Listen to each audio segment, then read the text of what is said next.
Good morning, everyone. Today is Thursday, January 14th, and in the Gospel for today's Mass, Jesus heals a man who has leprosy. At the time of Jesus, leprosy was considered so contagious that those who had it had to be quarantined apart from the rest of the community. They lost all connection with their family. They were no longer able to work and provide for themselves.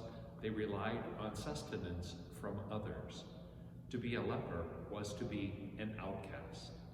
Anyone who had leprosy needed to stay away and apart from everyone else, except those who had leprosy like them. In fact, they had to cry out, "Unclean, unclean," if anyone was approaching, just so that the other person would know to stay away from them.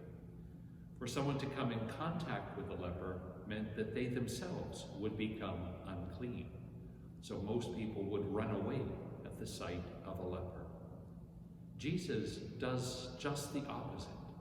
He reaches out and touches the leper, and in so doing, he makes the leper clean. In our society, there are still many lepers, not those who have Hansen's disease, its technical name, but rather those whom the world treats as lepers, as outcasts. There are bodily lepers, those who have AIDS, those whom the world considers ugly or unattractive, those whose illnesses are so long-lasting that few want to care for them. There are psychological lepers as well, those with mental illnesses or disabilities, about whom others make jokes, but for whom they have very little time.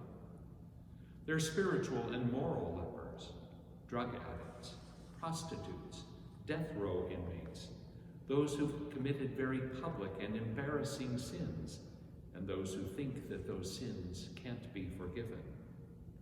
And there are economic lepers, the homeless, the very poor, who are shut off from society and the things that most of the rest of society takes for granted. And of course, there are racial lepers, those who, because of the color of their skin, are shunned, avoided, made sport of. And there are emotional lepers, those who, because of their own psyche or others' actions, feel completely alone or abandoned.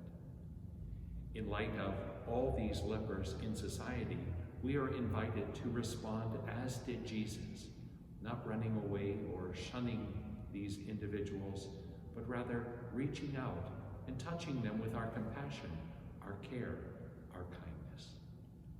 As we listen to the gospel today, and as we watch the following clip from The Chosen, we see how Jesus' touch made all the difference in the world. Our kindness, too, can make all the difference in the world to someone who feels like a leper. May we follow Jesus' example and extend that kindness today.